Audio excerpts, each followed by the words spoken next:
want you to let that sink in for a second because it's true. Light is really, really slow.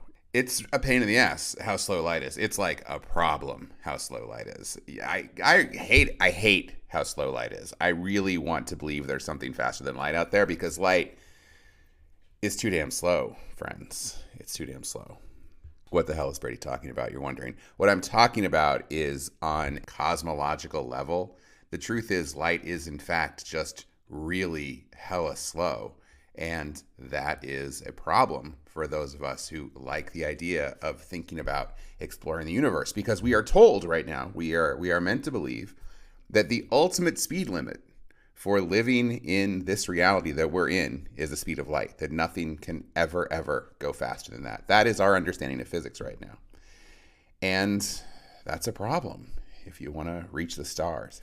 It takes something like 50 million years for light to reach us from some of the nearest galaxies. It's important to understand that every sliver of light that we're seeing from outer space dates back to when it first left the object that generated the light.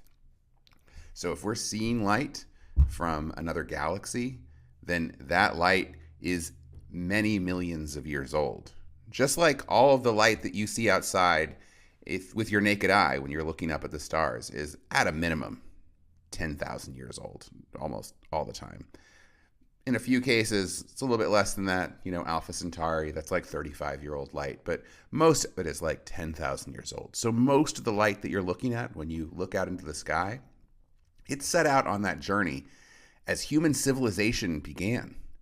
And as you and I know from our perspective, a lot has happened over the course of human civilization. So imagine how much has happened in all those other places where we're looking back much further in time, millions of years ago.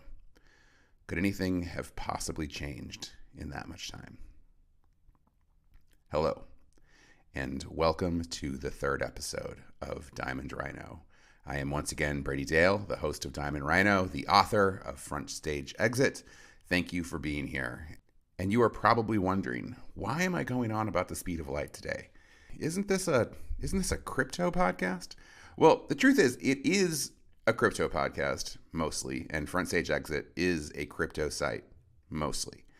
But I plan to take on other topics that sort of fit into the crypto culture and the crypto way of thinking. And so today, I want to talk about an idea from an economist and a thinker and a philosopher out of George Mason University named Robin Hanson. Often a controversial guy, a spark plug, a bit of a lightning rod figure. But during the pandemic, he came out with this paper that articulated a theory of the population of the universe, and specifically a theory of the population of the universe as it relates to what he calls grabby aliens, and why he believes this particular category of aliens, of interstellar species, will define a time limit for the period of the universe's life that any other significant species could come in, because they would eventually grow large enough and be active enough that they would shut out other species from becoming really significant players. It's an important topic. It's an interesting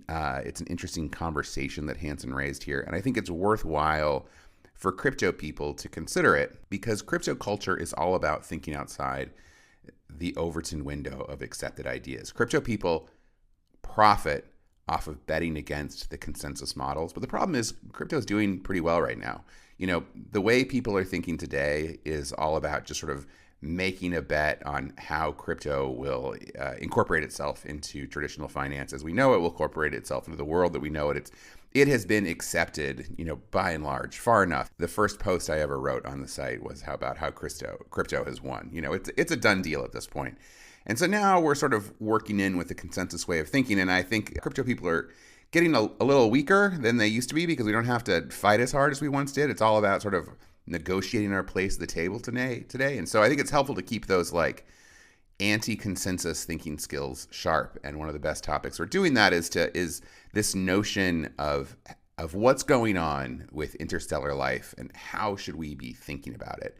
And I think Robin Hanson's paper from 2020, while I don't really agree with it, as we'll discuss, and I have a lot of problems with his model, was one of the strongest offerings in terms of getting people really seriously grappling with this topic again, and inspired a new round of conversation about it. So I'm going to go through kind of roughly what it is, though not in laborious detail, because I don't actually think it's important to go into laborious detail on this, just like I don't think you really need to actually understand how Bitcoin works to understand Bitcoin and to work in this world functionally. I don't think you need to understand Robin Hanson's model at a deep level. You just need to understand why it's important, what it contends, and what I think it did to the conversation.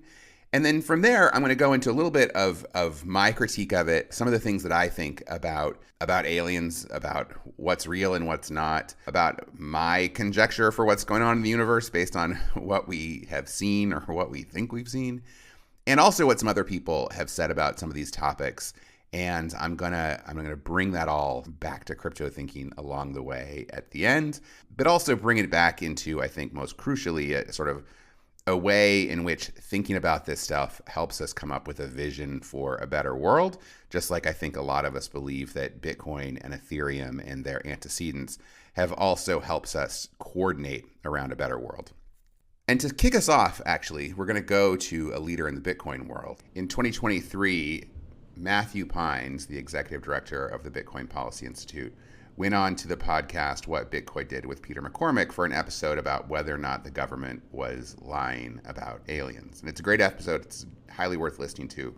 Pines does a good job early in the episode articulating why and how this topic is worth thinking about, and how, and we know this as being crypto people, how ideas can go from the edge to from the fringe to mainstream very quickly. Something can go from like the tail, fringe, niche thing, and quickly become a very pressing topic of policy discourse, right? I think we saw something similar with the coronavirus, right? So I think that's a similar, again, they're not all entirely analogous, but I think those are cautionary tales we should think about when applying, our analytical lens. And you should look for markers, like sort of indicators that this is moving along that similar trajectory, right? That it's moving from the fringe and the Overton window is shifting. He specifically talks about how the fact that people who are deep in things like, the Air Force and the Navy, it's sort of an open secret among those folks that some very weird things are being observed in the world. That doesn't necessarily mean that they're aliens, but they are unexplainable. It's kind of an open secret if you talk to folks in the military, that they see these things all the time, as you're reporting, like in almost every domain. And that's why the US Congress, when they put in place these escalating provisions starting in FY 2022, National Defense Authorization Act, very explicit language, like dialing up the heat on the Pentagon and the Defense Department and the intelligence community. And they shifted the language from unidentified aerial phenomenon to unidentified anomalous phenomenon. And in the statutory language, which going back to like my analogy of like in the clearing, like where you're on safe epistemic ground, just read what has been already passed in law. Mm-hmm. Just look at the language in the policy guidance that the Congress has given, the authorizations to the Pentagon, the intelligence community that were unanimously approved by very sensitive committees in Congress and passed and now are in force. They have very explicit language. If you just read the language, I think your eyes would open. So look, why are we talking about this? This is an area where we have no agreed upon facts. We have no demonstrable science. What's the point of even discussing it? Well, if you're a Bitcoiner or an Ethereum person or someone who has entered into the world of cryptocurrency, you had to step out on faith at some point. You went down the rabbit hole, you got down deep enough, and you found the terrain based on nothing but concepts. We're still waiting to fully live in this future, but you became convinced purely out of concepts and not evidence, because that's most of what we have, even up to this point. We've got some sort of proofs, but if you're here now and you've been here for any time at all, you had to become convinced by concepts, and you have learned that basing things on the correct and well thought through concepts can actually ultimately be profitable. And so that's kind of the point on this subject, is to continue exercising that strength that we've developed as crypto people to come to understand robust concepts and to act on them, even when we don't actually have any real or very few facts to work with. To that point, one thing you're going to notice throughout this conversation is I'm going to talk about science fiction a fair amount, and that might seem somewhat ridiculous, but the truth is science fiction has as much or more to say as the actual quote-unquote science, because again, we don't have anything to study here but ourselves and the stars and a great empty universe in front of us. And so we have to work from there. We have to enter into a speculative area. And the world of science fiction is just as good as what people with PhDs have to say. We don't know much about the universe beyond the fact that we live in a universe. We know that there is a speed of light that seems to be some kind of speed limit. We know that there's life on at least one planet. And we also know that there's lots of planets out there, which is a great place to close this introductory section on concepts. And just to point out that when I was a kid, we didn't actually know if there were any Earth-like planets out there. And now that we know, there's tons and tons of them. So even on that level, this has changed. And it may soon become clearer and clearer that we need to take this topic a lot more seriously than we have. Just like we've learned that it was important to take the topic of magic money on the internet seriously.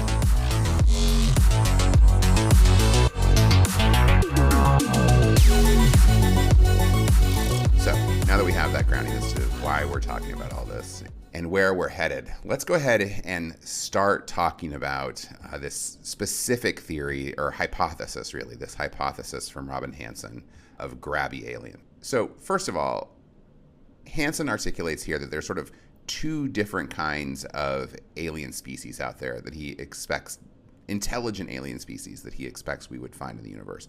The first one he doesn't really care about. That first one is what he calls quiet aliens, and he described it on the Foresight Institute when he appeared on their YouTube channel a few years ago. Most of you have heard through most of your life about what I'll call quiet aliens. These are the aliens in Star Trek and in most science fiction stories. These aliens are the ones estimated by the Drake equation, which is very hard to estimate things, which gives you huge uncertainty. So what are these quiet aliens? Well, on a cosmic scale, they don't last very long, and they don't do very much, and they don't expand very much, which is why it's so hard to say anything about them. It's why we don't know so little about them, is because they're so damn quiet. But the first time he ever talked about the Grabby Aliens paper was on the Science, Technology, and the Future podcast, where he breaks it all down. And on that one, he gave a definition for grabby aliens. So that's the two key definitions here. An aggressive alien species is one that expands and then prevents others from doing the same thing when it's within its sphere of control. So now it might allow others in a sphere of control in a zoo or something, but a key assumption in the analysis is we are not now in the sphere of control of an alien aggressive civilization. Hanson presents us with this idea of the grabby alien. The easiest way to think of the grabby alien is the colonizer alien, but he calls it grabby because once they get going, they go out and grab every useful source of a place to live and every useful source of resources and every useful source of energy and make it all their own, thereby preventing any other similarly intelligent or similarly advanced or similarly ambitious species from arising within their bubble of control. So the reason grabby aliens are important and what Hanson believes is a breakthrough in his paper is he took a few observable phenomena like the size of the universe and the fact that we exist as humans on this planet and came up with a model that he believes can model out sort of how frequently alien civilizations that would act like interstellar colonizers might occur. And that's the powerful idea in what Hanson did, because he gave people a way to believe that they could reason through how many big and aggressive alien civilizations might be out there. And that's really powerful because it gives people a way of thinking within this unbelievably vast universe. They can actually start to conceptualize its size and how frequently other aggressive life forms might occur. So he has this model that is based on the idea that we can guess at how many hard steps a alien race might go through. We have some guess about how likely it is for life to appear on different planets, and we have some guess about how fast an aggressive race might actually expand through the universe. And if you put those things together, you can model out something like the frequency with which these aggressive, intelligent beings might show up. He puts that number on the low end, and the rarest of cases, it's something like they should be within like 30 million to 50 million light years. Here's Hanson talking about that. This model tells us they are not 1 million light years away. The galaxy isn't teeming with them. The galaxy doesn't even have one other one, because the galaxy is only, 50,000 light years across. And, here, the 10th percentile in this simple one-dimensional is at least 30 million light years away, 30 million years till you meet them. But then later he says that the bubble is actually probably more like 1 billion light years apart. So they would be very, very far away in terms of our like normal human terms, though still not that big in terms of the total scale of the universe. He believes sort of if we did see a certain number of alien races start to colonize the universe around them, that some of them would become unbelievably big, that these races wouldn't just colonize a few planets nearby, they would colonize entire galaxies. In fact, they would colonize thousands of galaxies. These races would be, to put it in the technical term, hucking huge. They would be hucking huge. So many galaxies large. He talks about them as being so epically enormous that once they would be visible in our sky, you would just definitely be able to see them. They would appear to us as larger than the moon. They would just be unbelievably massive civilizations. And here's Hanson talking a little bit about that sheer scale of these things. Typically, the fraction of the universe that's controlled as civilizations show up in time is on average, say, over a third, which you might think is puzzling because, hey, we don't see anything. And here is a graph showing you for different speeds, say going from 10% or to 50% of the speed of light, sort of how big is the biggest civilization you would see in the sky. And so what you can see is anytime you see anything, it's almost always much bigger than the full moon. So this is not at all an issue of trying to have bigger telescopes to see farther away to maybe see grabby aliens. This is just not remotely the case. If you would see them, they would be huge in the sky. They would be enormous. You couldn't miss them, is the key point here.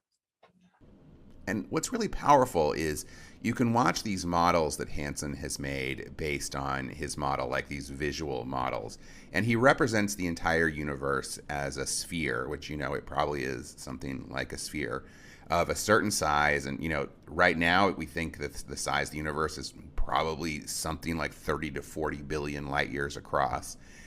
That sphere, he shows it filling up with these bubbles. So if you imagine a big see-through ball and you dropped a bunch of balloons in there and you somehow were able to inflate those balloons, at first they would sort of, grow at their own size, but eventually those balloons start to run up against each other and the other balloons in the sphere begin to constrain the growth of certain balloons, and eventually the entire sphere is filled. And once it's filled, that's kind of the limit of how big the internal balloons can get. And that is roughly how Hanson's model works. He imagines the universe as, extremely intermittently, on average, every billion light years apart, a billion light year sphere, there is one alien race that becomes intelligent and then decides to become an interstellar colonizer. And once they do that, because this is so rare, they probably are successful at colonizing, the various intergalactics, the various galaxies around them, and filling those up. And an important property of these planets, of these races, is once they reached your planet, no other intelligent life is likely to arise here. Just like how here on our planet, ever since humans have been colonizing the Earth, we don't see any other intelligent species coming up because they just don't get a chance to begin manipulating their environment and to begin growing and begin doing experiments before we mess with them and make it impossible. He sort of thinks the same thing will happen on on the intergalactic level, and he thinks it's already going on. His guess is under his model that 40% of the universe is already colonized by these species. It's just that we don't exist anywhere within their cone of control. We know that we don't exist in their cone of control because if his conceptualization of them is right, they would have come here and crushed us by now. This would have been seen as an attractive place to be, and they would have done it. It's just that they're too far away. And he said that on his Foresight Institute conversation. You should, if you were looking at from a random position and at random directions, you should be able to see that now. But we don't see that. And the reason we don't is arguably a selection effect. That is, if they are going fast enough, then most of the volume in our backward light comb, if they had started there, we wouldn't exist. They would have precluded us. And therefore, because of that, there's a selection effect, and that selection effect gets stronger as the speed goes up. And so that allows us to conclude that they're probably expanding at a speed, say, half the speed of light or faster, because of that datum of the fact that we don't actually see anything out there. There's a lot of levels in which I think Hanson's model is. Have you ever seen that? I'm sure you have. If you're listening to this, you've probably seen that cartoon, that famous cartoon. It's an editorial cartoon where it shows a bunch of equations in the chalkboard, and then in the middle it says, and then a miracle happens, and then more equations. And one scientist is saying to the other, I think you need to do some more work on step 2. That sort of feels like what Hanson is doing here. Make some wild assumptions, throw some math at it, make it sound good. But then also there's some other specific assumptions that he never really lays out clearly that I think are important to understand that they are actually assumptions. They might be right. They might be something that most of us view with consensus, but you do need to articulate these assumptions. So one of the assumptions he makes is, I think it's crucial, is that light speed really is the universal speed limit. That's what we know from physics so far. That's what we believe. But, science, there are surprises all the time. And that might not be true, or there could be some workaround there that we don't understand. It is certainly true that light is much too slow, but there could be other means of travel. All right, so that's the first thing. Second thing is, he operates under the assumption, and he never really spells this out, but it's just sort of implied, is that energy kind of works largely as we understand it now. So he sort of imagines that the way intergalactic civilizations will necessarily operate is they'll begin to harvest the energy of stars, things like Dyson spheres. That energy as we know it is sort of the main limiting factor on an intergalactic civilization, and that we will have to work with that kind of energy in order to be able to expand outward. And again, it's just an assumption. It's an assumption. Another really crucial assumption, and I'm going to say a lot about this later, is that expansion in the universe will sort of necessarily work like we believe expansion here on Earth works. And so, there's this, we have seen colonization here on Earth. We know that human civilizations, once they get to a certain size, they want more land. They start running over other nations that they find in other parts of the world who they view as less than them. And the assumption here is that would be the same when you go into interstellar space, and that some of the races who manage to become intelligent, begin to manipulate their environment and become advanced, will necessarily be colonizing nations. Another really important assumption that he never breaks down here, something that we see in science fiction all the time too, is there's this assumption that alien races will all have one world global governments. And I always find this kind of surprising that is the assumption, because, we don't see that on our planet. The only data that we have is humans. We don't have one world government here. And I don't know that it necessarily follows that once a society had gotten to the interstellar level, that you would necessarily even still one alien race would all operate under one authority. That there might not be such a thing as French Zeta Reticulans and German Zeta Reticulans. When Hanson talks about these things, it just sort of seems necessarily true that he's sort of operating from the assumption that they will be sort of unified in some way as a species in some sort of interstellar nation.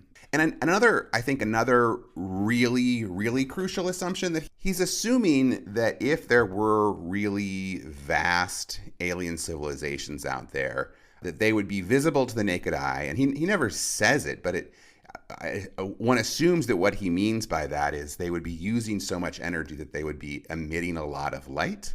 A lot of light would be escaping from the activities that these interstellar races were doing.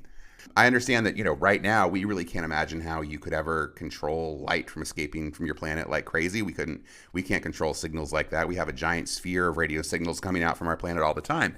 But it just doesn't seem to me to be impossible to believe that if you got to be a species that could, for example, cross interstellar space, could move at something like the speed of light or anything close to it, if you had the kind of energy it would take to dominate a star, that's somewhere in between like where we're at now with like iPhones and being able to like harvest the energy of a galaxy, you might figure out how to not waste light and control it and keep it from running out willy-nilly. So I think those are some things to keep in mind. But Hanson's model, I mean, the fundamental thing is it got people talking about this topic in a new and different way, in a much more engaged way. There's been a lot of great conversations about it, a lot of great explanatory work, putting it in front of people because people think it sort of merits them thinking about. And there's also been some good critiques that have come along at it. And this conversation, the upshot of what I think it does is Hanson has succeeded, even if his model is itself wrong.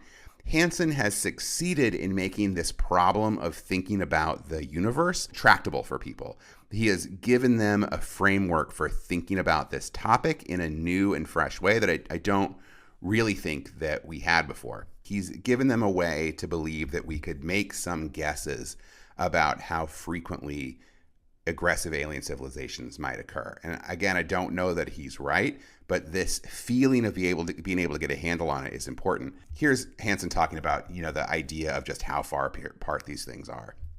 In this analysis here, for example, there are 75 civilization origins across this spacing here. Well, that would predict that on average, civilizations are about 1 billion light years apart.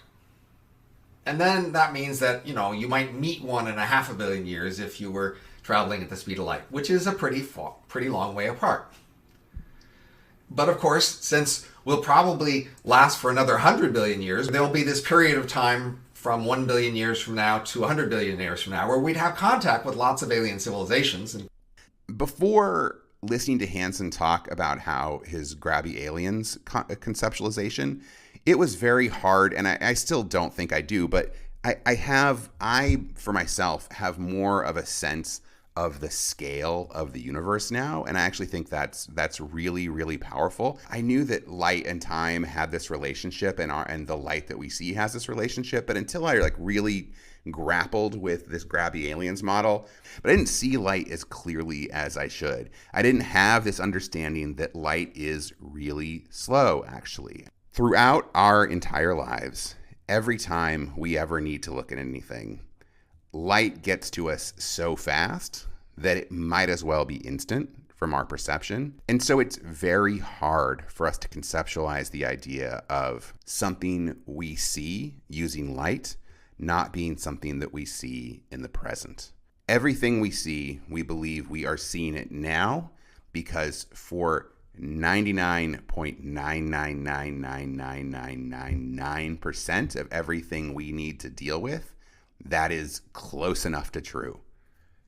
But once we look into the sky at night, it's no longer true. We can kind of know this and still not really get its implications. And so that's why I really want to nail this down here. When you are looking into the night sky, you are seeing the past every single time. You are seeing thousands of years into the past. You are seeing further back than you could ever conceptualize your farthest ago ancestor into the past.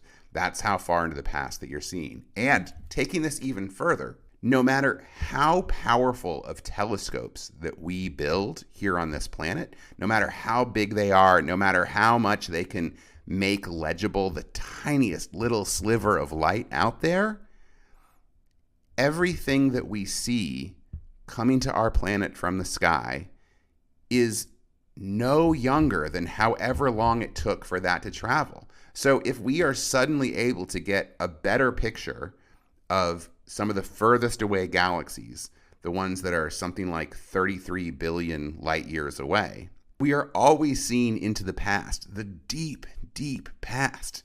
And so much could have happened since that particle left that galaxy. The universe is just so big.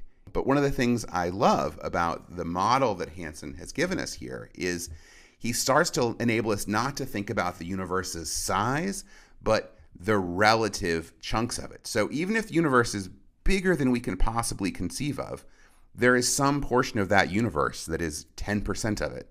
And there's some portion of the universe that is 30% of it. We might not be able to comprehend the whole universe, but we can comprehend bubbles developing within it that grow, that take up a percentage of the total space until it's all filled. That is a thing that we can comprehend, this notion of like nothing being full and then it being completely full, and these spaces of civilizations expanding out like giant universal balloons. That's a thing that we can see. And I think that is a crucial thing that Hanson helps us to conceptualize, helps normal people to conceptualize with this model, which starts to make comprehending the universe feel more tractable. Hanson talks about that notion of these volumes and how if things work in power law ways, how that volume will eventually fill up, and at a relative level, at some point, at some history of the universe, it's going to be pretty fast.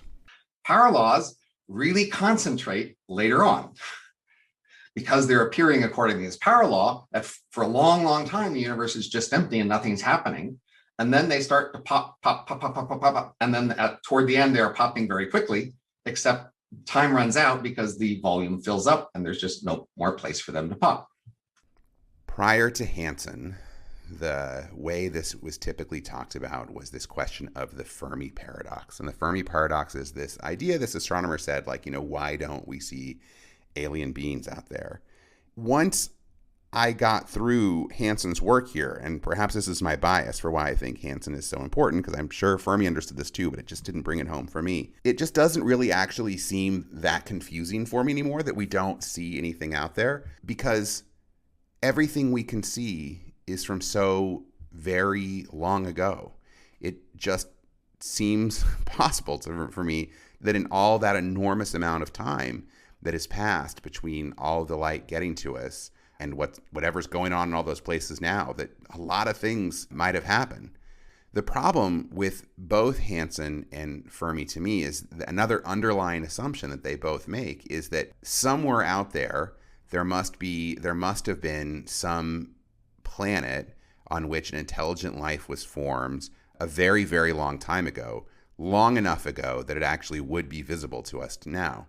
And I just don't think that is a great explanation, which I'll talk about a little bit more.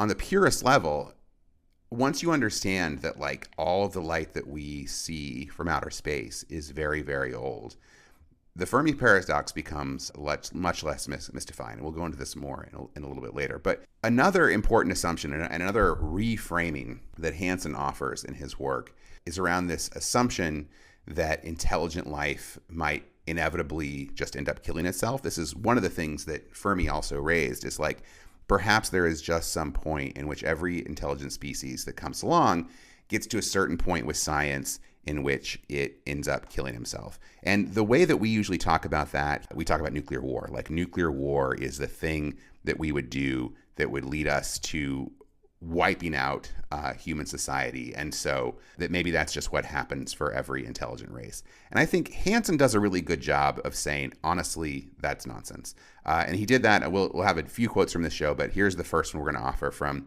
the mega popular Lex Fridman podcast. Here he is talking to Lex Fridman. So most people think once you get nukes, we're not going to fire them. They believe in the power I of think the they're game assuming that if you had a nuclear war, then that would just end civilization for good. I think that's the thinking. That's the main thing. Right. And I think that's just wrong. I think you could rise again after a nuclear war. It might take 10,000 years or 100,000 years, but it could rise again. The thing about nuclear war, and a thing that Hanson helped me to see with this work that is just obviously true maybe it's not obviously true, but it seems extremely likely once you think about it the way Hanson sort of describes it in his paper, is that nuclear war, if we had a global nuclear war, that would almost certainly destroy civilization. It would almost certainly, quote unquote, knock us back into the Stone Age. But that wouldn't wipe out humanity. And even if somehow, it's just very unlikely that a nuclear war would kill every living being on the entire planet.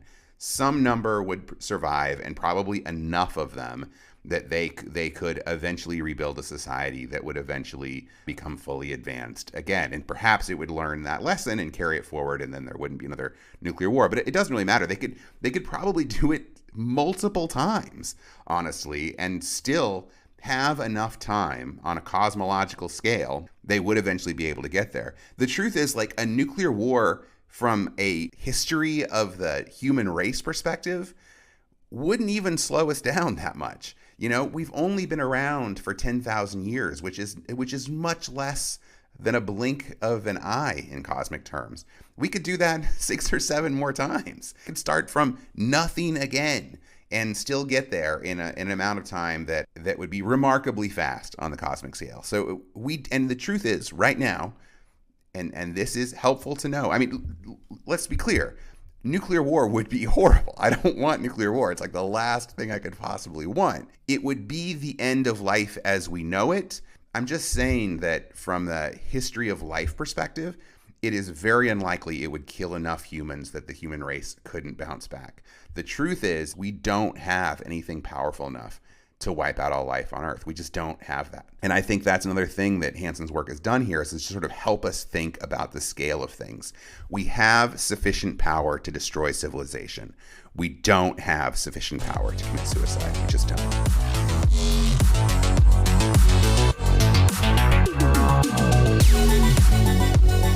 So, when I talk to intelligent young people about Hanson's conversation, most of them like to point to the series of books by, I'm going to say his name wrong, but Shijin Liu, The Dark Forest Hypothesis, which is articulated in his trilogy, The Three-Body Problem. And in The Three-Body Problem, I've only read the first book, but I've dug into this whole idea of the dark forest theory, and to put it on a really simple idea, his conceptualization is just basically that, like, once you go through the possibilities, there's just a few moves for intelligent species on other planets to make once they know that there's other intelligent life out there.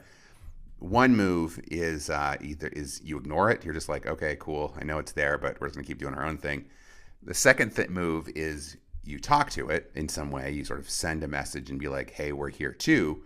And the third move is you don't do any of that. You just attack it in some way, and you try to wipe it out because any other alien race could be a threat to you. And this is something that is very appealing to a lot of people, and they believe it. This hypothesis that of these aggressive alien races from the Three-Body Problem, this YouTube channel, Cool Worlds, which is led by an astronomer named Professor David Kipping, he has critiques both of the Hanson hypothesis and of the Three-Body Problem hypothesis, and I'll include both of those in my show notes, those YouTube videos in my show notes.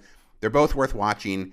His critique of the Hanson hypothesis is sort of less coherent. He just sort of throws a bunch of darts at Hanson's hypothesis. They're good darts, but it's not as great. It's not as great a tape, I'm going to be honest. Cool World's critique of the Three-Body Problem, I think, is a much more useful critique to go through. And so let me just sort of play a clip from Professor Kipping here. Dark forest is a theory about fear, but truly only our fear. The truth is that we have no idea if other civilizations would share such a fear, since we have no interactions with them. And any argument that casts aliens as genocidal maniacs is really a statement more about us than them, since we have zero information about their behavior. Dark forest is a mirror. It's a mirror revealing a dark side to our own human nature, that in moments of fear, we are capable of capitulating to violence. And I think that critique, this sort of idea of the moves are basically, the natural move is to attack and wipe out other races at this intergalactic level. I just think that is too simplistic and not very useful. And I suspect that after millions of years of evolution as races and as intelligent beings, they will probably have come up with other moves and more complex moves. I suspect that that's just too simple of a model. And I think that what Professor Kipping spelled out there articulates that well. And let me bring to you here my expertise on this topic, which is not expertise as an astrophysicist. It's not expertise as an economist. It's not expertise as an academic. It's expertise as a journalist. And what I know as a journalist is I know how stories happen in the world. And I know how people jump to conclusions about stories too. A thing that we see again and again is that something will happen, some event will occur that attracts people's interest, and they will only know the event, but they won't know what the explanation of the event is. And you can see this online all the time when something occurs, maybe like lots of people got fired at a company or a company shut down. People jump to conclusions about what must be going on based on very little evidence. And what we see time and time again is that the story is always way more complicated than that. There's a lot more nuance to it. There's variables that we couldn't have guessed at ahead of time. There were, subtleties to the story that we just couldn't have conceived of before more actual details, more pieces of history actually came to light. And I think, we can see this, bringing this back to crypto. I think we see it in crypto too. When Bitcoin came along, most of us who bought into it early on believed that the two possibilities were either Bitcoin went to zero one day, or it caused a flippening with the dollar and became the dominant currency of the world. That isn't actually what happened. It turned out that the game had more possible moves than that. I mean, I suppose it could still happen, but the way we see it right now is actually Bitcoin led to a kind of technology that has its first big use case is actually dollars. It is stablecoins.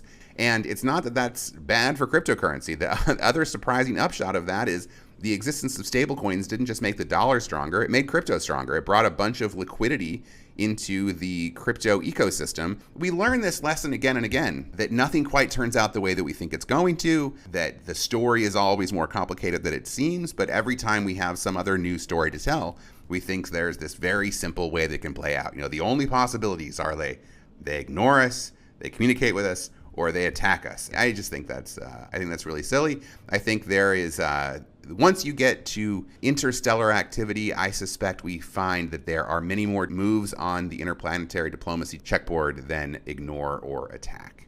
And the other thing, I can't conceive of why another alien race would want to have an empire that stretched for hundreds of millions of light years.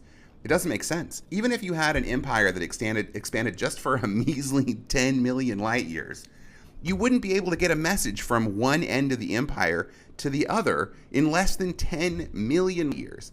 So even if you had a race where people lived hundreds, 1,000 times longer than we live here on Earth, you still are looking at like many, many generations, like hundreds of generations, before any given ruler or any given government can even get a tax payment from the far ends of its empire. It just doesn't make sense, because there is no, if the speed of light is the universal speed limit, then there's no solution to this. There's no mechanism to move anything, even messages, faster than the speed of light. So it's just hard for me to imagine. It's like sort of how ambitions could reach that far. I mean, even if you ended up having some fascinatingly, sort of new form of government that had this sort of mesh quality to it, it still seems like the far ends of your civilization would really end up having like next to nothing to do with each other, and would sort of culturally end up off on their own weird branches and worlds. And like, even if it's the case that all other worlds, all intelligent life ultimately ends up being artificial intelligence, it all ends up being machines, like, even still, it seems like there's a limitation on sort of the natural ambitiousness of these entities, and that's one of the other fun ways of thinking that this kind of thought opens up. Lex Friedman, on this conversation with Robin Hanson, he became famous as an artificial intelligence guy, and he still does work in that area. He sort of talks about how he isn't clear that what aliens would be interested in when they watch us would be the humans. I just don't know if aliens obviously see humans, like the individual humans, like the meat vehicles, as the center of focus for observing a life on a planet. They're supposed to be really smart and advanced. Like, this shouldn't be that hard for them. But I think we're actually the dumb ones, because we think humans are the important things, but it could be our ideas. It could be something about our technologies. But that's mediated with us. It's correlated with us. No, we make it seem like it's mediated, by us humans. But the focus for alien civilizations might be the AI systems or the technologies themselves. That might be the organism. Like what humans are like, human is the food, the source of the organism that's under observation. So if there's a theme of this episode, it's this idea that I keep coming back to of sort of dealing with the big assumptions that govern our way of looking out into space and imagining what we see out there. And another piece of this that exploring this topic sort of helped me to conceptualize is this idea that it is almost certainly true that humanity exists extremely early in the life of the universe. You know, no one really knows how old the universe will get, but it seems to be that we came along pretty early in that story. Robin Hanson talks about that on the Science of the Future podcast. The universe that we're in is 13 billion years old, and that seems like it's old, but we know that the universe we're in could last for trillions of years more. The question is, how long could it last such that alien civilizations could appear later on? And so we are actually pretty early, which is a problem for the theory that we're alone. So if we were alone, if we didn't show up, nobody would show up. If the chances for anybody to show up were really, really low, then we should show up somewhere in the middle of the time distribution of when anyone could show up. But we are really early with respect to that distribution. We have shown up at only 13.8 billion years when we could have shown up trillions of years from now. So if you look at the numbers, our current guess, and everything with this kind of science is just based on 1,000 assumptions.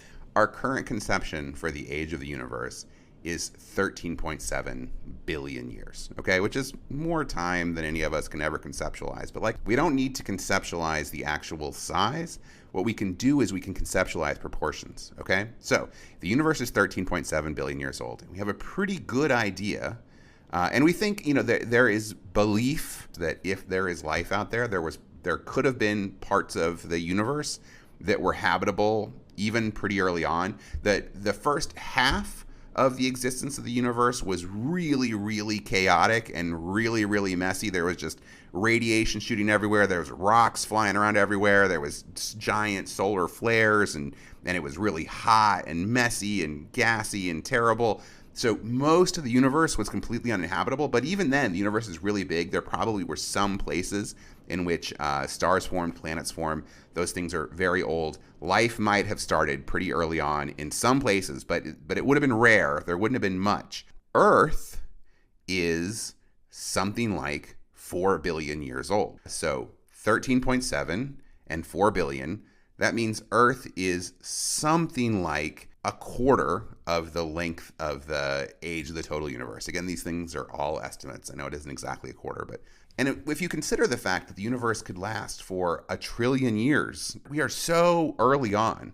And then when you look at the fact that there is a chance that some parts of the universe could have developed life early on, but that we feel pretty confident that the overwhelming majority of the universe didn't really settle down until about 6 billion years ago, say, maybe, so about half the length of the total universe, then it isn't just that life has been around on this planet for a quarter of the total time the universe has existed, but in terms of the time that it has been generally possible for a place like this to exist in the universe, we've been around for more than half of that, right? Which seems very, very compelling once you put that out there. And so this could also be a part of the reason why we're not seeing that many beings out there, is because the truth is, on a cosmological scale, there just hasn't been enough time for lots of these to show up. And even under Hanson's model, when you look, it doesn't expect that a lot of the eventual aggressive races show up until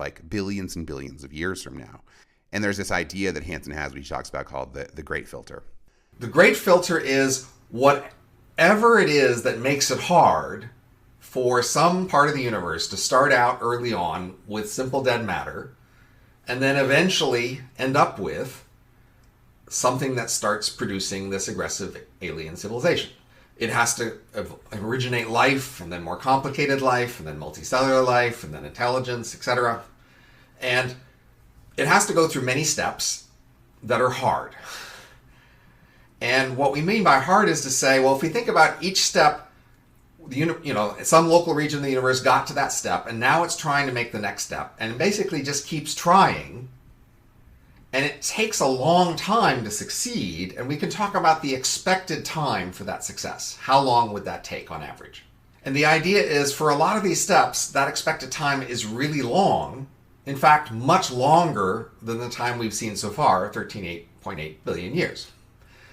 That is, on any one small planet or oasis out there, the chance of it having reached this origin point of starting an aggressive alien civilization is very small by this point in time, which is basically the fact that the universe looks empty. So the fact that we look out there, we hardly see anything, tells us that for each small part, the chance is very small that it started an aggressive alien civilization in the last moment we could see it, because we don't see big aggressive alien civilizations out there. And the other thing I think is useful to understand about sort of conceptualizing the universe, and one of the other surprising results of this research is, so again, the universe is 13.7 billion years old. The universe has probably only been generally habitable for about 6 billion years. That's about half the time of the whole universe. Our planet came along about 4 billion years ago. So most of the time of the habitable period of most of the universe. And still, on our planet, life has been here since relatively early. Most of the time that our planet has been settled down as a planet and has had a cool surface with oceans and things like that, there has been some form of life here. Now, that life was very primitive and much more simple early on.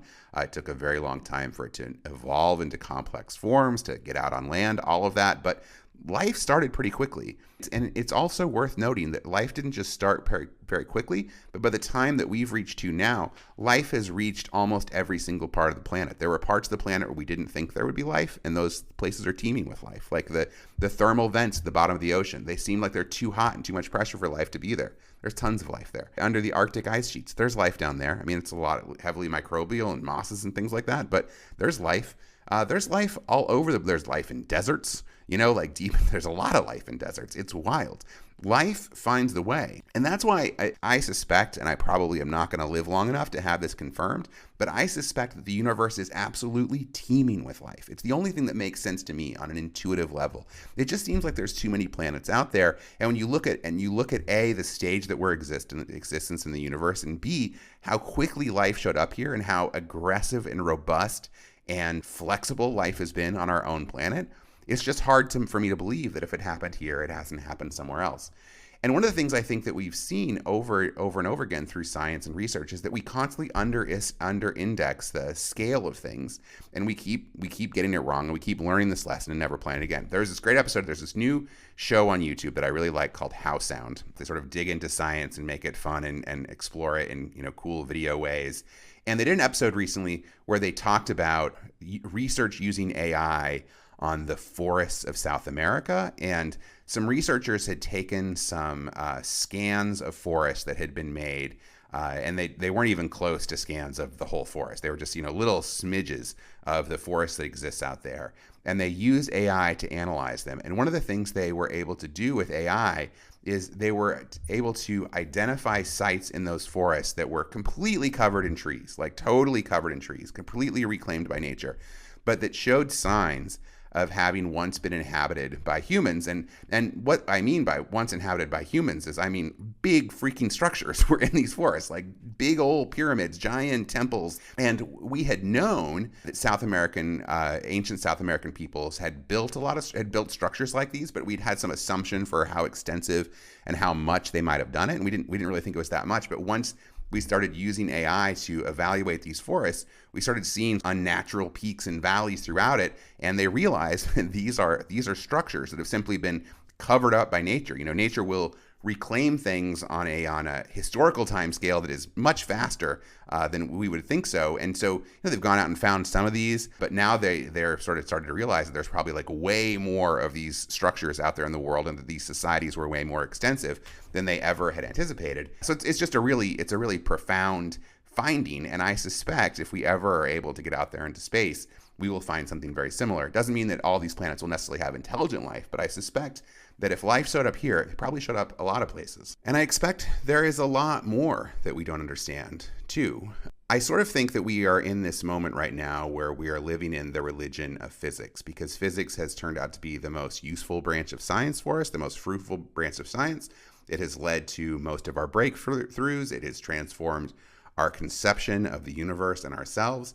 And so we tend to think that physics is the be-all and end-all, the solution for everything. And physics is the reason, for example, that we believe that light speed is the ultimate speed of communication in the universe. And that's something that Matthew Pines, when he was on the What Bitcoin Did podcast, sort of spoke to pretty specifically. We probably do believe that physics is the fundamental kind of boundary constraint for possible technology. And so every new physics advance unlocks a new possible technology set.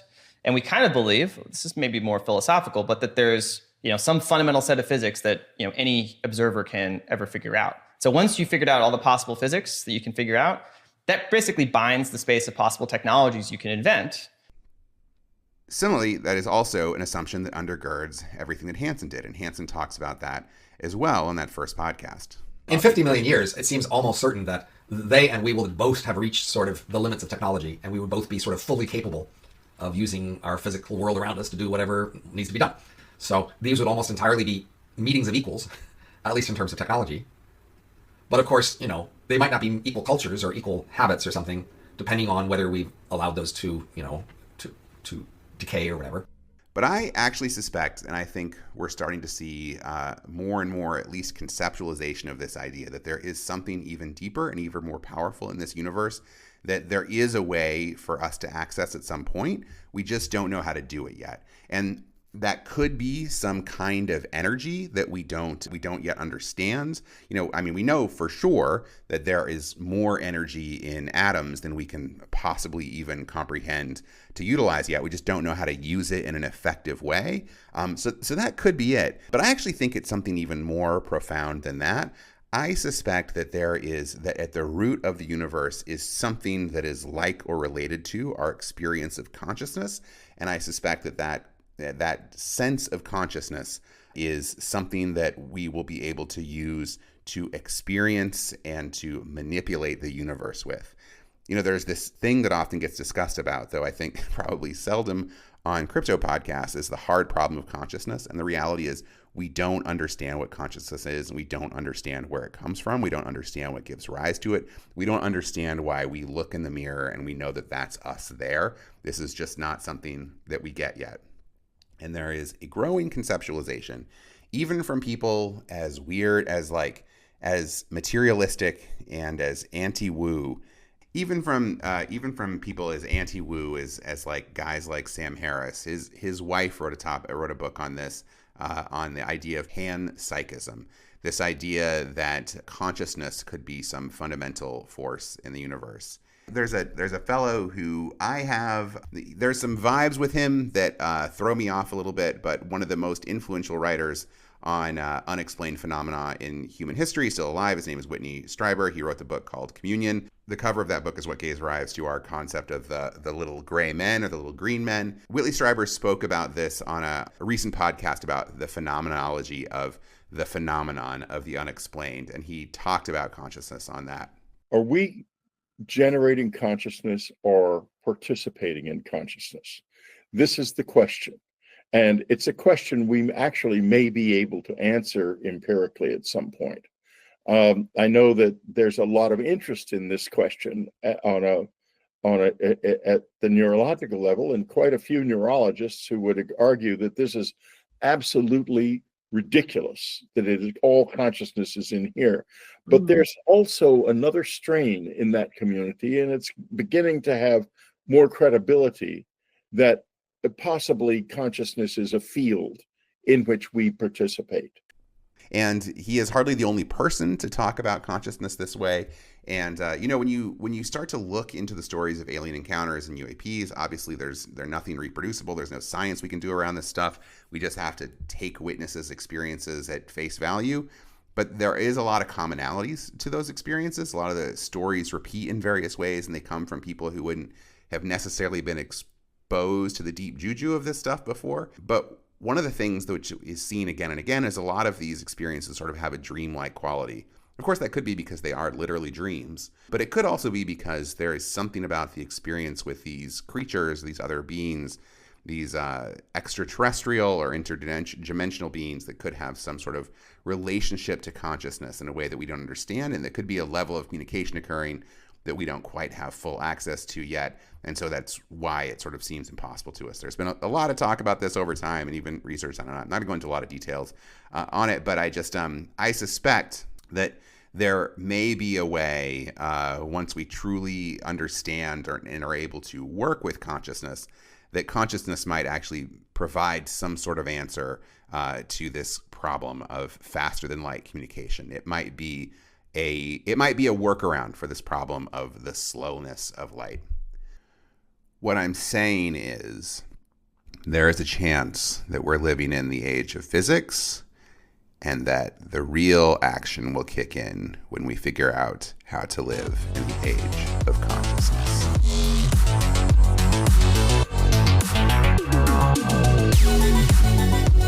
For the rest of this episode, we're going to talk about a little bit more about kind of where we are at right now with the general understanding of aliens. So let's sort of think about this as if you were a Bitcoiner, if you were new to the Bitcoin world, if something had got you to be kind of interested in Bitcoin or crypto or whatever, you're not quite sure that you buy in yet, but you just sort of like want to hear the arguments. I'm just going to talk at a real big level about some of the things that people have kind of developed some consensus around among the people who buy into these topics. So of the people who have become convinced that our planet is one that has been visited by interstellar beings, what is it? What are some things that they have put together about the stories that have repeated, the things people have said, the evidence tenuous evidence that they've gathered? What is it that they have conceptualized about that? And one of the things I think that they have conceptualized, that if these stories are right, that they show us now, is that like we are a long way from understanding physics yet, and that our core assumptions about how physics works are not in line with reality at this point. And the best way to nail that down is by talking about what has come to be called the 5 observables.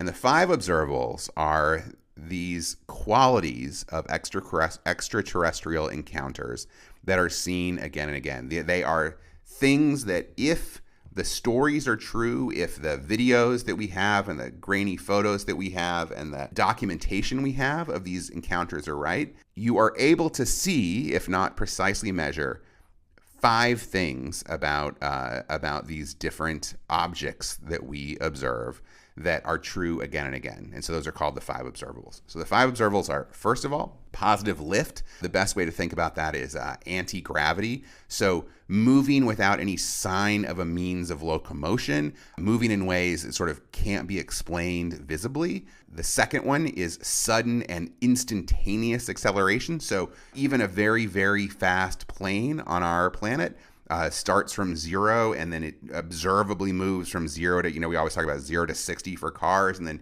then gets to faster and faster speeds. It takes some time for them to reach their top speed. One of the things we observe with these objects is that they don't really need time to get to whatever speed they want to get to. They can be at a dead stop and then be at stunning speed with no signs of acceleration. It's just they are going at the speed that they want to go. There's no interval there.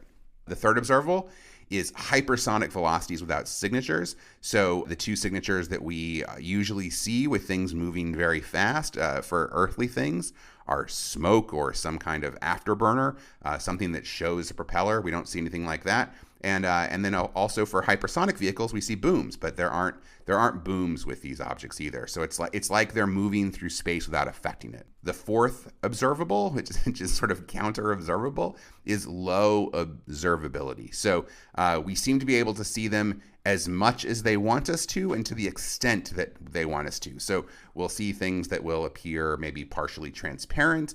We'll see things blink in and out of observability, and there's nothing that we know that can do that. There's nothing we have that can do it. And the final observable, the 5th observable, is transmedium travel. So for example, it's like they are moving without friction and moving from, air to the water to space, as if they are all roughly the same thing.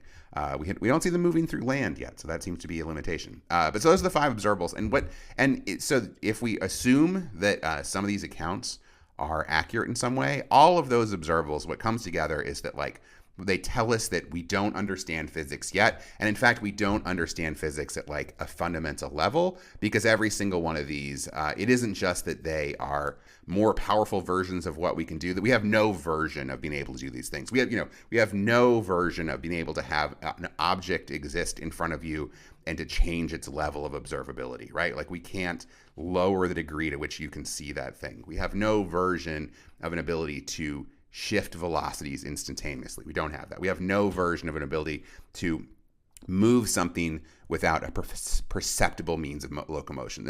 These are step changes in technology, which suggest to us that there are a lot of things that we don't know. And once you have come to believe that there are entities out there that can do things that we don't understand at all, it makes you sort of question a lot of your fundamental assumptions. Like, for example, just putting it out there, the speed of light.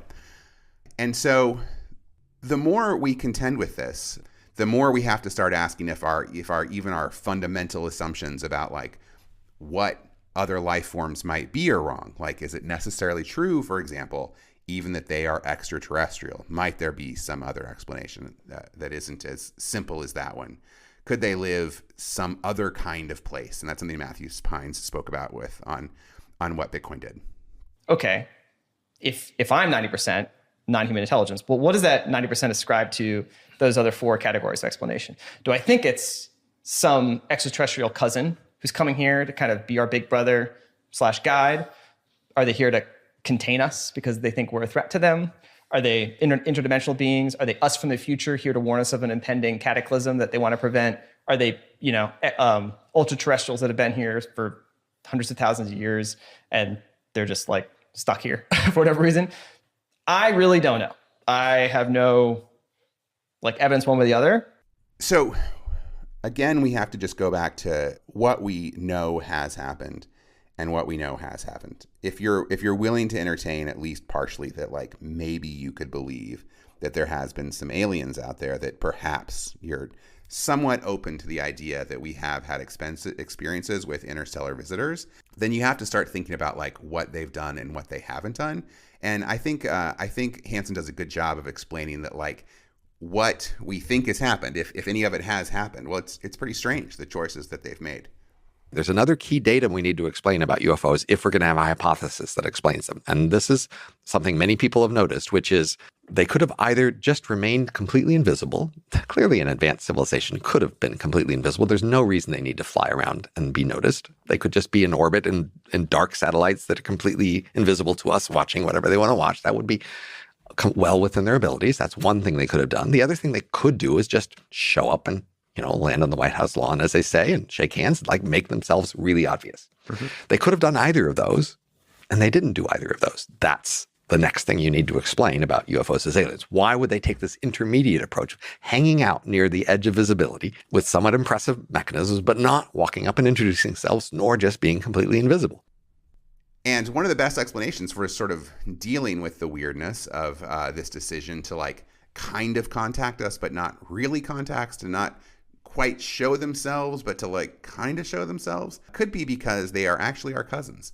When I said earlier that life tends to find a way, it could even be possible that that life can move through interstellar space without intelligent access. It could be that, for example, maybe a giant comet, an enormous comet hits Earth, right? And Earth just absolutely shatters and absolutely explodes. It could be the case, or maybe it once was the case, that some chunk of life, maybe just the, what do they call them? The tardigrades, just the tardigrades, are able to keep living on those chunks as they move through space until they eventually hit some other planet and they seed life. And one of the things that Robin Hanson talks about is, while he doesn't believe that there are probably other aggressive civilizations within the Milky Way, that his model suggests that they would be much further away than that, sort of based on how frequently they'd appear. it could be that there are some other civilizations that do exist in the Milky Way that are older than us, but they just aren't. They aren't, for whatever reason, aggressive civilizations, and that's because of this idea of interstellar seeding or panspermia. And there are people who believe that sort of less likely than it happening now is that could have happened more early on in the universe if some life had appeared during that more violent period, and some of the places it appeared, it got broken up, it got hit. And that caused some level of very early life to get spread to other planets. And that could be the reason why we exist. And if it's true that that's the way it happened, there might be races out there that have existed longer than us, but have had the same insight and have gone looking for their cousins and found us and are now keeping an eye on us because we look like their past. And that leads to a concept that Hanson talks about in his appearance with Friedman that he doesn't talk about in his paper. So in his paper, there's just quiet aliens and grabby aliens. So quiet aliens are the ones, like he said on there, we see on Star Trek that just exist on their own planets, but aren't, heading out, and they aren't like trying to contact other planets. They're staying quiet. Grabby aliens are the aggressive colonizers, and then we have what Hansen calls the hello aliens. And hello aliens are aliens that just communicate, so they just come here and say hello. So here's Hansen talking about hello aliens. The hello aliens, about aliens we might meet soon, which might be sort of UFO aliens. And UFO aliens probably are not grabby aliens. How do you get here if you're not a grabby alien? Well, they would have to be able to travel. Oh. But so they would not be expansive. So if it's a road trip, it colonizing. doesn't count as grabby. So we're talking about expanding the colony, the comfortable colony. So the question is, if UFOs, some of them are aliens, what kind of aliens would they be? This is sort of a key question you have to ask in order to try to interpret that scenario. The key fact we would know is that they are here right now, but the universe around us is not full of an alien civilization. So that says right off the bat that they chose not to allow massive expansion of a grabby civilization. Is it possible that they chose it, but we just don't see them yet? So the timing coincidence is, it's almost surely if they are here now, they are much older than us. They are many millions of years older than us. They could have filled the galaxy in that last millions of years if they had wanted to. And I think hello aliens are a really great concept. One of the best movies that's ever been made about aliens it was made back in the 30s. It's called The Day the Earth Stood Still. And this movie is older than anyone listening to this, so I'm going to go ahead and spoil the movie. But it's about a guy who comes to our planet, and he shows up on purpose, and he says hello. He's like, he lands in a flying saucer. He walks out of it.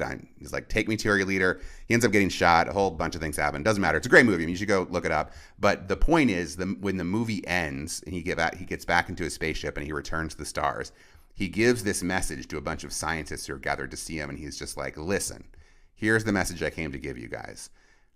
On our world and in our chunk of the universe, we have figured out violence, and we don't do it anymore. We have a society that's completely free for everyone to do everything, except they can't coerce each other to do anything, and that is very profitable for us, and we're very happy, and we've reached the stars that way. And so we would like to invite you to aspire to be like us, but if you aspire to be violent and colonial, we will destroy you. That's how the movie ends. It's awesome. I love it. I suspect, for reasons I'll describe in a little bit, that is how aliens really would behave. And that's how I don't think there's grabby aliens out there. I think all aliens are hello aliens. That is my guess. And some evidence we have for that is the fact that one of the things which comes up again and again in sort of witness testimony about alien encounters. Again, who knows if any of this is true? It could all be lies.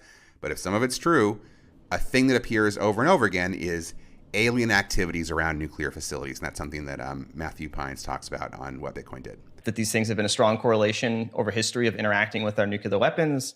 Official reports that even Congressman Gallagher brought up in Congress about the Maelstrom incident where, nuclear weapons, launch facility, silo in the bunker, basically had all 12 missiles go offline. This has been like one of the more well-reported kind of incidents officially documented of the security guards on the surface, basically called down and said, like, there's a weird glowing orb above us.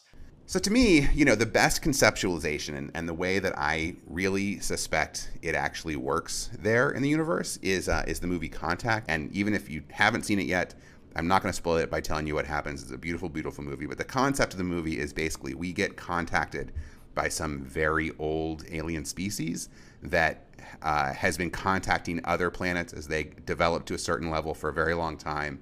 And the way it does it, I won't spell it all out, but the first contact they make is the kind of contact that only one person can really experience, even though it causes a lot of global activity. Like, people know that some kind of message was received, but then that person goes through an experience which will appear very real for them, but will look like nothing happened to everybody else. And what the alien race says is, this is what we've determined is the best course of action for contacting a species at your stage. And we've done this many, many times and done a lot of tests. And so we know this is the right way. And I suspect that something like that is true, that there is a reason to be mysterious with new planets, that time has shown that to be the right way. Like I said, we are early in the history of the universe, but there could have been some life very early. And there's a decent chance that there is at least one race out there that's been around for a long time and has had time to make a bunch of tests, though all of that gets very hard to conceptualize. I think that is probably true. But where am I going with all this stuff, right? Like, what's the point of thinking about all these things other than just giving you a new framework for the world? I think there's a lot of good reasons to think about aliens, but the most obvious reason is that we should start thinking about aliens just because there is a decent chance that they are out there, and it's important to take big problems seriously, even if they're very difficult problems. A few years ago, there was an article in Vox. I will link to that in the show notes, but the basic argument of the article is that we ought to have a diplomatic policy about first contact with aliens. If it isn't true that the government has been, we can just operate from the perspective that it's not true the government has been hiding the truth about aliens, maybe they don't have any kind of regular conversation with them, that might be, then just thinking about the size and vastness of the universe and the age of the universe, it is worth us taking seriously this idea that they might be out there and they might show up at some point, and we should start conceptualizing and having a conversation for what we should do if the event that happens, because it probably is going to take us a lot of time to wrap our heads around that, and it's better that we do it now rather than waiting until we know it's real for sure, because then we will probably make the wrong move. So it stuns me to say that I like something that came out of Vox, even especially in the era of 2020, but I did. And another useful and I think that is a correct argument. I know it creates a lot of there's a lot of cognitive friction to thinking through that. In fact, I remember when the article came out, I got into a debate about it with Christopher Mims, who is a writer at the Wall Street Journal, a tech guy, a guy who has looked at a bunch of weird assumptions, seen a lot of things develop, and still he was like, there's no point in doing this, which I find that to be like a if there's any chance of like some unbelievably important thing happening in some part of the world, we're a wealthy enough a world that we can afford to start having some people take that question seriously, and I think that would be a thing that's worth doing. A film that just came out a few weeks ago, The Age of Disclosure, is one that's really worth watching, and the whole point of Age of Disclosure is to just confront you with a bunch of people who are saying to you in different ways, I believe this to be real for different reasons. Some of those people are pilots.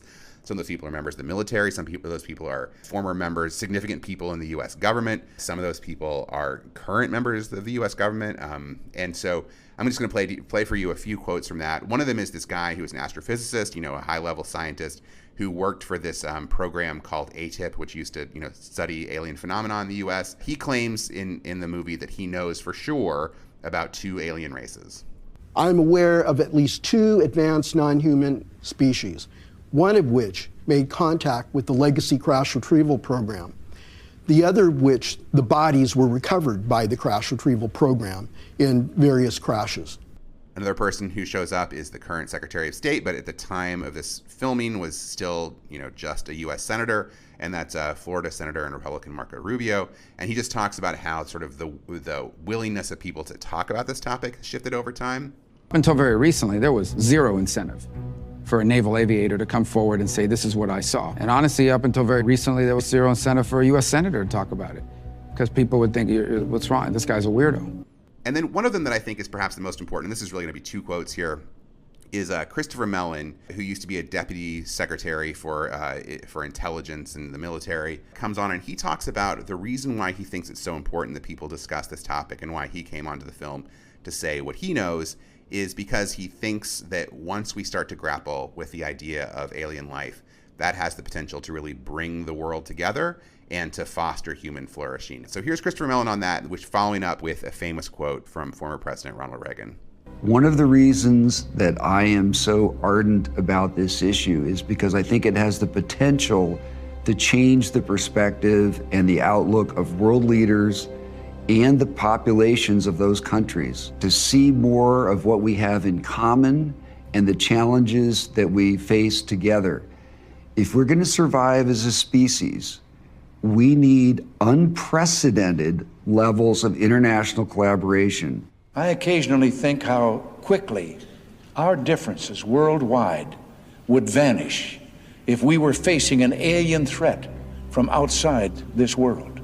And so this brings me back to Hanson's work and why I think Hanson's model is so important, even though I don't actually believe it's the truth that we're going to find about the universe will look anything like what Hanson is saying.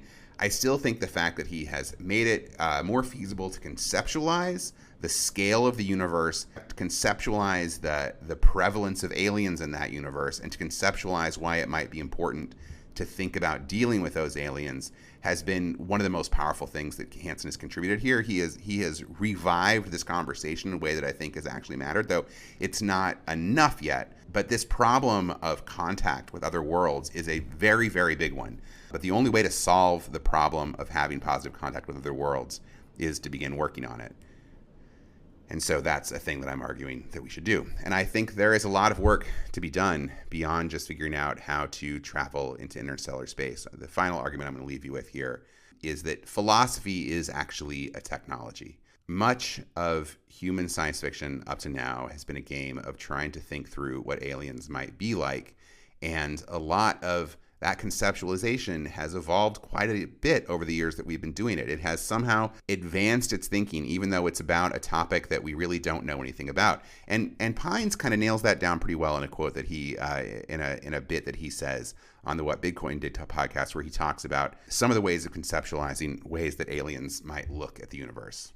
Well, if you're in an ecosystem where every civilization is essentially maximally advantaged with respect to each other, there's no like mutual advantage. There's no competition, right? No one can get a leg up on the other. There's no like need to compete. So the only really differentiations are essentially like inherited cultural disposition. Like the only source of novelty might be like new potential aspirants to the club, right? There are a bunch of old stodgy people that have been in the universe for a few billion years. And then every once in a while, like a new sprightly, aspirant kind of knocks on the door and says, hey, can I be a member of your club? And well, they might be like, some might be welcoming, others might be hesitant because like, well, we're a bunch of monkeys with nuclear weapons. We want to like not just admit them, we want to like check them out. And maybe some might want to block. But this would be like what you might call like cosmic political sociology speculation, right? It is difficult to reason from a set of assumptions that we have from our perspective on this planet about a group of beings who could have arisen in wildly different circumstances. I mean, who knows? It could be that life always works out roughly the same way. It could be that it always needs a condition somewhat like Earth. It could be they always end up being bipedal with two genders, whatever. But it could also end up being that life is creative enough that there are some very different fundamental life forms out there which might have a whole different set of priorities. They might even be carbon-based, like who knows? There could be something very different. And there's a great short story that appeared on the Clark's World podcast recently that I'm going to, again, pretty much spoil for you guys. But they did a good story recently about aliens called The Apologists. And what was fun about the story is you don't know for most of the story that it's about aliens until like the very end. It seems like it's a story about humans, but the truth is, and the sort of the crux, the driving force of the story in the end, though it isn't the core plot of the story, but you find out that sort of what makes the world happen the way it does, is that we had first contact with an alien race that was so powerful it didn't know how to communicate with us, and it accidentally just destroyed almost every human on the planet just by showing up, because it was that much more powerful, and it couldn't even comprehend the sheer difference in scale. And then it kind of rebuilt humanity for it, but in kind of a janky way. And it also just sort of kept continuously apologizing, but that act of apology was actually a source of real like pain and horror for what was left of life on Earth, because again, it was just at such a different scale that it couldn't even communicate with us in a low grade way that wasn't horrific. a lot going on there. I think it's sort of silly on some level, but it's a great way of dramatizing this idea that these other races could just be wildly different from us. But I think thinking about these things enables us to advance our philosophy. And philosophy really does advance. It does change. We have seen in our short history of humans, ethical concepts sort of become consensus and move forward and evolve. And there could be much, much further for us to go that could be really important. Just as one example, it used to be pretty normal on this planet for people to enslave each other. No one felt guilty about doing that. For most of human history, no one was writing tracts and distributing them about the immorality of slavery. That we only start to see that come up a couple of centuries ago. And now it is almost globally understood that enslaving other humans is completely wrong. That's not a thing that we should do. And I think there could be other ways in which ethics and sort of philosophical conceptions, philosophical frameworks could move a long way. And there's a good chance, I suspect, that this philosophical technology, this framework of understanding things and how we think through things, is crucial for being able to reach the stars. Again, a thing that I don't really think that we think through in terms of conceptualizing other alien races is how much of a lift it is to reach space. Again, like I said, it could be that there's some source of energy out there that we haven't conceptualized yet that is extremely abundant, that makes things a lot easier. But like right now, with what we understand about time and space, like the amount of energy it takes to get from here, even to our nearest star, even to get to like Zeta Reticuli, which is like 35 light years away, the amount of resources and energy it would take to do that is probably something like on the scale of like the entire output of the planet in like a number of years. Like this, that much wealth is what that would take to do. The size of that endeavor is incomprehensible to us right now. And so if we were going to become an interstellar species, and this is again a part of why I think just even taking this topic seriously is so powerful in terms of solving the problem of unifying humanity and making this a more pleasant place to live. The kind of coordination that it would take to undertake something like that is presently unfathomable, not just in the scale of our technology, but in the scale of our ability to work together on a common enterprise. And so it won't just be technological advances that will be required for us to get to space. It will be philosophical and humanistic advances that we'll need to be able to accomplish as well. There is a chance that by the time we become interstellar species, we are enlightened in a way that is not feasible for us to think about now. We could have a long way to go in terms of like fully appreciating the glory of living on this planet. And I suspect that reaching the stars is not just about harnessing energy better, but it is actually about learning to live together and to flourish in a way that we can't even comprehend right now.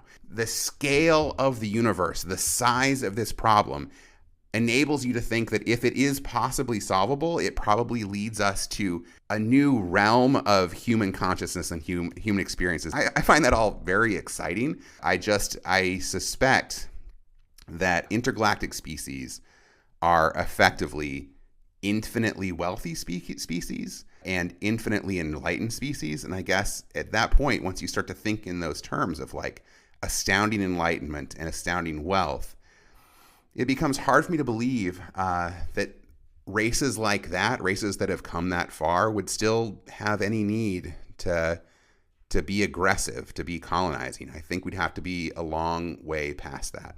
When we think of aliens as likely to behave like humans did when we colonized the planet, a conceptual mistake that we're making is assuming that crossing interstellar space is like crossing the sea.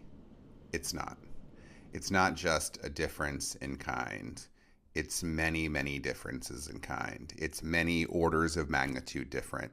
The amount of progress that we'd have to make to cross interstellar space versus what it took to cross the sea is incomprehensible.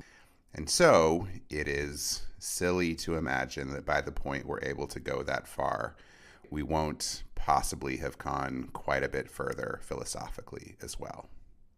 And that's why it brings me back to Hanson's concept of the hello aliens. My guess is that aliens are all hello aliens and that they are probably fundamentally peaceful races of people. But who knows? And there are some evidence in the record there is a decent amount of evidence in the record that we have of experiences with interstellar species that suggest that that is also too simple of a conception, but at least possibly it's true of some of them. And I think Hanson's idea of these hello aliens sort of speaks more to what feels right based on my research so far on this topic.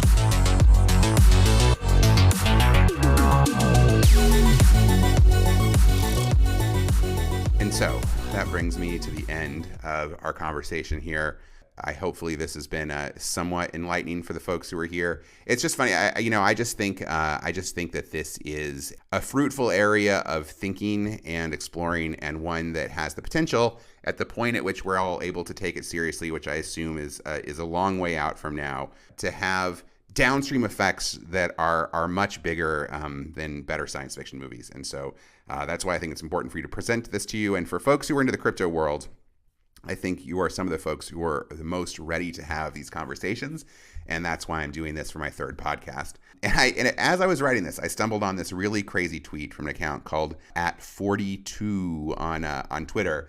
And I'm just going to throw this out there as a fun place to end. I don't know if it's really true, but this guy, he first retweeted a tweet from a guy named Nick Hinton, who said that in 2012, a philosophy professor named Timothy Morton published a book that explained that the world had already come to an end, meaning that we had entered an era in which the concepts were so big, the world as we knew it was already gone, and we were entering into an age of much bigger concepts, what he called hyper objects. And this guy, 42, retweeted that.